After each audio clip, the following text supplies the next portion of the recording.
Hello అండి. Welcome back to our channel Manviraju. మీరందరూ ఎలా ఉన్నారు? నేనైతే బాగున్నా. మీరందరూ చాలా చాలా బాగుండాలని నేనైతే మనస్ఫూర్తిగా కోరుకుంటున్నాను. ఈ బ్లాగ్ వచ్చేసి అన్నయ్య వాళ్ళ ఇంట్లో అన్నమాట. అమ్మ అయితే మామిడికాయ పచ్చడి పల్లెటూరి స్టైల్లో పెడుతుంది. ఇంతకీ పచ్చడి ఎలా పెట్టిందో ఓసారి అయితే చూసేయండి. వీడియోనైతే స్కిప్ చేయకుండా ఎండ్ వరకు చూసేయండి. అలాగే మన ఛానల్ని కొత్తగా చూస్తున్న వాళ్ళైతే ప్లీజ్ సబ్స్క్రైబ్ చేసుకొని నన్నైతే సపోర్ట్ చేయండి. ఇంకా అన్న అయితే మామిడికాయ పచ్చడి కోసం మామిడికాయలు అయితే తీసుకొచ్చిండు. ఇంకా వాటిని అయితే అమ్మ మంచిగా వాటర్లో నానబెట్టేసింది. కాసేపు నానిన తర్వాత కాడ దగ్గర అయితే జీడి అది ఇది అంతా ఉంటుంది కదా, అదంతా పోయేటట్టు మంచిగా నీట్గా శుభ్రంగా అయితే కడిగేసింది. ఇంకా అమ్మ కడుగుతూ ఉంటే నేనైతే వాటిని తుడుచుకుంటూ ఇచ్చేసిన. ఇంకా ఏమైతే కాయలు వక్కలుగా కొడుతుందనమాట. మామిడికాయ పచ్చడి పెట్టడం అయితే మస్తు ఈజీనే అనిపిస్తుంది, కానీ ఈ కాయలు కొట్టడం అయితే బాగా కష్టం. ఎందుకంటే కొట్టేటప్పుడు అటు ఇటు ఏమన్నా అయిందనుకోండి వేలుకు వేలే తెగిపోతుంది అనమాట. ఇక కొట్టేటప్పుడు జాగ్రత్తగా చూసుకుంటూ చూపంతా అక్కడే పెట్టి అయితే కొట్టాలన్నమాట. మేమైతే ఫస్ట్ కొట్టినాం. ఇంక అమ్మ నేను ట్రై చేస్తే మాకైతే కొట్టడం రాలేదు. ఇంక అన్నయ్య అయితే వచ్చి కొట్టిండనమాట. అన్ని కాయలన్నీ అన్నయ్య కొట్టిండు. ఇంక అన్నయ్యకి ఏదో చిన్న పని ఉంటే బయటకు వెళ్ళిండు. కొన్ని కాయలు అయితే మిగిలిపోయినాయి అన్నట్టు. ఇక ఆ మిగిలిపోయిన కాయలను అయితే ఈమె కొడుతుంది. ఇక ఆమె కొట్టిన కొద్దీ అత్తమ్మ నేను అయితే జీడి తీసేస్తున్నాం. కొంతమంది అయితే జీడి అయితే తొందర తీసేసి పక్కన పెడతా ఉంటారు. కానీ జీడి తీసేసి దాని కింద ఒక పొర ఉంటుంది. ఆ పొరను కూడా తీసేయాలి. ఆ పొర అలానే ఉంది అనుకోండి, మనం తినేటప్పుడు పచ్చడి అయితే జీడి స్మెల్ వస్తూ ఉంటుంది అనమాట. ఇంకా అలా అందుకే జాగ్రత్తగా తీసుకోవాలన్నమాట. ఇంకా అదంతా జీడి అంతా తీసుడు అంతా అయిపోయిన తర్వాత వక్కలను అయితే జోకేసినాం. 4 కిలోల మామిడికాయ ముక్కలు అయితే అయినాయి అనమాట. ఇక 4 కిలోల మామిడికాయ ముక్కలకు అమ్మ అయితే ఒక చిన్న గ్లాస్ ఆవాలను అయితే మంచిగా మెత్తగా పొడి చేసి వక్కలకైతే కలిపేస్తుంది.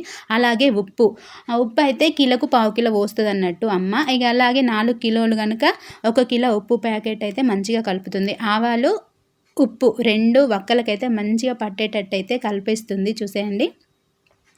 ఇక పల్లెటూరులో ఉంటేనేమో సిటీలో లైఫ్ బాగుంటుంది అనిపిస్తుంది. ఇంకా సిటీలో ఉంటే అయ్యో పల్లెటూరే బెటర్ కావచ్చు అనిపిస్తుంది.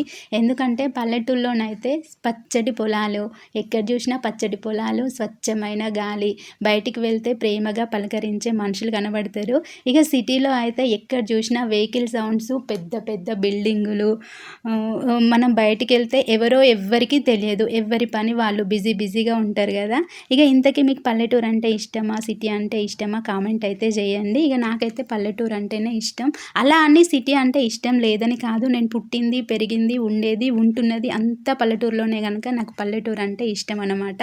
ఇక వక్కలంతా ఉప్పు ఆవపొడి కలుపుడు అయిపోయిన తర్వాత అవి పక్కన పెట్టేసి ఎల్లిపాయలు అయితే పొట్టు తీసిరు అత్తమ్మ అమ్మ. ఇంకా వాటిని అయితే కొంచెం మెత్తటి పేస్ట్ లాగా కొంచెం కచ్చపచ్చగా పేస్ట్ చేసి అయితే పెట్టేసింది. ఇంకా పోపు కోసం ఎల్లిపాయ, జీలకర్ర, ఆవాలు, కచ్చపచ్చగా దంచిన ఎల్లిపాయ పేస్ట్, మిరపకాయలు అన్నీ రెడీ చేసి పెట్టేసుకుంది.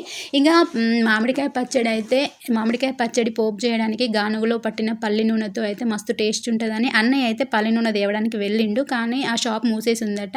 ఇంకా ఇక పల్లీల నూనె ప్యాకెట్ అయితే తెచ్చిండు. ఇంకా ఆ ప్యాకెట్ తోటే అమ్మ పచ్చడి అయితే పోపేస్తుంది. ఇంకా స్టవ్ మీద పెట్టేసింది. ఇక 4 కిలోల వక్కలకైతే 1 కేజీ ప్యాకెట్ మొత్తం పోసేసింది. ఇంకా ఆయిల్ అంతా హీట్ అయిన తర్వాత జీలకర్ర వేస్తుంది.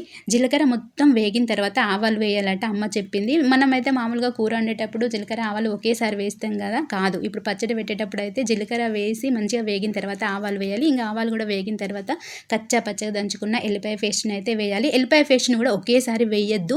వేస్తే ఏమవుతుందంటే పొంగంతా పైకొచ్చి నూనె అంతా కింద పోతుంది అనమాట. ఇక జాగ్రత్తగా కొంచెంగా వేస్తూ కలుపుతూ ఉండాలి. ఇక ఎల్లిపాయ అంతా వేగిన తర్వాత పొంగు అదంతా అదే కిందికి వెళ్ళిపోతుంది అనమాట. ఇదంతా ప్రాసెస్ని అయితే స్టవ్ లో ఫ్లేమ్లో పెట్టుకొని చేసుకోవాలి.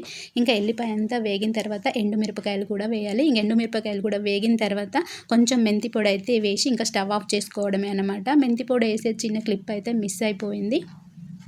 ఇంకా అమ్మ అయితే ఎండుమిరపకాయలు వేసి మంచిగా కలుపుతుంది. చూడండి, మేము చిన్నగా ఉన్నప్పుడు అయితే అమ్మ 10 కిలోల మామిడికాయ పచ్చడి, 10 కిలోల టమాటా పచ్చడి అయితే పెట్టేసేది. ఇక రాను మొత్తం తగ్గిపోయింది. ఇప్పుడు ఎవ్వరు పచ్చళ్ళు తినట్లేదు. తిన్నా కూడా ఆరోగ్యానికి అయితే పడట్లేదు కదా. ఇంకా జాండీస్ అది ఇది అవుతున్నాయని పచ్చళ్ళు అయితే చాలా తక్కువ తింటున్నారు కదా. ఇక 10 కిలోల పచ్చడి కాస్త ఇప్పుడు 4 కిలోలకు వచ్చిందనమాట. చిన్నప్పుడైతే మేము మస్తు పచ్చళ్ళు తినేవాళ్ళం, మస్తు ఇష్టంగా తినేవాళ్ళం. ఇక ఇప్పుడు రాను తగ్గిపోయిందనమాట. ఇంకా మొత్తం వేగిపోయినాయి. ఇంకా స్టవ్ అయితే ఆఫ్ చేసింది. పోపునంతా చల్లారి వరకు పక్కన పెట్టేసుకొని ఇందాక మెత్తటి ఎల్లిపాయను కూడా మెత్తటి పేస్ట్ లాగా పట్టిందని చెప్పినాయి కదా, ఆ మెత్తటి పేస్ట్ని అయితే ఇట్లా కారంలో వేసి మంచిగా కలిపేసుకోవాలి. 2 కలిసేటట్టు మంచిగా కలిపేసుకొని ఈ కారాన్ని ఇక చల్లారిన పోపులో అయితే వేయాలన్నమాట. కొత్త కారం కదా ఎంత రెడ్ కలర్‌లో కనబడుతుంది చూడండి. ఇంకా పచ్చడి పెట్టేటప్పుడు ఎప్పుడైనా కొత్త కారాన్నే వాడుకోవాలి. ఇప్పుడు ఎలాగో కొత్త కారం అయితే పట్టిస్తాం కదా! ఇంకా అదైతే వాడుతుందనమాట అమ్మ. ఇంకా ఇక అదంతా కారంని పోపులో వేసి ఎట్లాంటి ఉండలు లేకుండా మంచిగా కలిపేసుకోవాలి. మనమైతే ఏదైనా ఇప్పటి వాళ్ళమైతే మొత్తం గంటెతోటే కలుపుతాం. కానీ అమ్మ వాళ్ళైతే ఏది చేసినా ఇట్లా చేయితోటే కలుపుతారు. ఎందుకంటే చేయితోటి కలిపితే మంచిగా కలుస్తదనమాట. వక్కకు ఎట్లాంటి ఉండలు లేకుండా కలుస్తది. అట్లనే మంచిగా వక్కలకు పట్టేటట్టు మంచిగా కలిపొస్తది కదా చేయితోటి. అందుకే వాళ్ళకైతే అందరూ చాలామంది అమ్మ వాళ్ళైతే ఇట్లా చేయితోటే కలుపుతారు. ఇంక మొత్తం పోపునైతే అందులో ఏసేసి మామిడికాయలు మంచిగా కలిపేసుకుంటే ఇంకా పచ్చడైతే అయిపోయిందనమాట. మేమైతే ఫస్టు మామిడికాయలు కట్ చేసేటప్పుడు కొంచెం మామిడికాయలు పండుగొచ్చినాయి. అయ్యో! ఎట్లుంటదో మరి కొంచెం పండుగొచ్చినాయి కదా అనుకున్నాం. ఎసరొస్తదో రాదో అని. కానీ చూడండి క్లారిటీగా మీకైతే కనిపిస్తుంది. ఉప్పు, ఆవు పొడి కలపడంతోటి ఎంత ఎసరొచ్చేసిందో. మస్తు గ్రేవీ అయితే వచ్చేసింది. ఇక పచ్చడైతే ఆల్మోస్ట్ అయిపోయిందనమాట. కొంచెం మెత్తగా దంచుకున్న పేస్ట్‌నైతే పక్కన పెట్టింది. ఎల్లిపాయ పేస్ట్‌ని. ఇక ఆ ఎల్లిపాయ పేస్ట్‌ని మొత్తం జాడీకి రాసేసి ఇంకా పచ్చడైతే అంతా అందులో ఎత్తుతుందనమాట. మేమైతే చిన్నప్పుడు అమ్మ 10 కిలోల మామిడికాయ పచ్చడి పెట్టేదని చెప్పినా కదా! ఇంకా పచ్చడి పెట్టడానికి పొద్దున్నుంచి సాయంత్రం వరకు అయ్యేదనమాట. ఇంకా మేము పొద్దున్నుంచి ఎదురు చూసేవాళ్ళం. ఈ పచ్చడి ఎప్పుడు పెట్టడం అయిపోతది, అందులో అన్నం కలిపి మా అమ్మ మాకెప్పుడు పెడతది అని ఎదురు చూసేవాళ్ళం అనమాట. ఇది చూడండి ఇప్పుడైతే ఇంకా ఈ పచ్చడంతా జాడీలో ఎత్తిన తర్వాత ఆ డబ్బాలో కొంచెం గ్రేవీ ఉంటది కదా! అందులో మంచిగా అన్నం వేసి కలిపి అందరికీ ప్రేమగా ముద్దలు పెడుతూ ఉంటే అందరం మాట్లాడుకుంటా తింటుంటే మస్తు సంతోషంగా అనిపిత్తది. ఇంతకీ ఇలా మీకు ఇష్టమా కాదా కామెంట్ అయితే చేయండి. నాకు మాత్రం మస్తు ఇష్టం. ఇక మేమైతే అమ్మ, నేను కలిసి మామిడికాయ పచ్చడి పెట్టయితే చాలా రోజులు కాదు, చాలా సంవత్సరాలే అయిపోయింది. ఇంక ఇన్ని రోజులకు ఇవాళ అన్నయ్య వాళ్ళ ఇంట్లో అయితే కుదిరిందనమాట.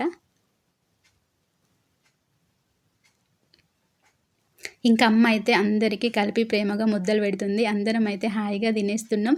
చిన్నన్నయ్య వాళ్ళ పిల్లలు, పెద్దన్నయ్య వాళ్ళ పిల్లలు, అక్క పిల్లలు, మేము అందరం ఉన్నామనమాట.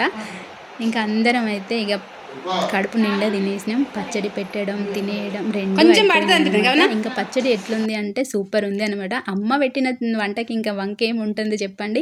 పచ్చడి అయితే అదుర్స్ అనమాట. టేస్ట్ మస్తు కుదిరింది. ఇంకా మా అందరికీ అమ్మ పెడుతుంది. మేమందరం తింటుంటే మధ్యలో చిన్న పాప మా శ్రీయాన్వి పాప అయితే చూడుండి అందరికీ పెడుతుంది. అందరూ తింటున్నారు. నాకైతే పెడతలేదు ఏంది తాతమ్మ అని అమ్మనే చూస్తుందనమాట.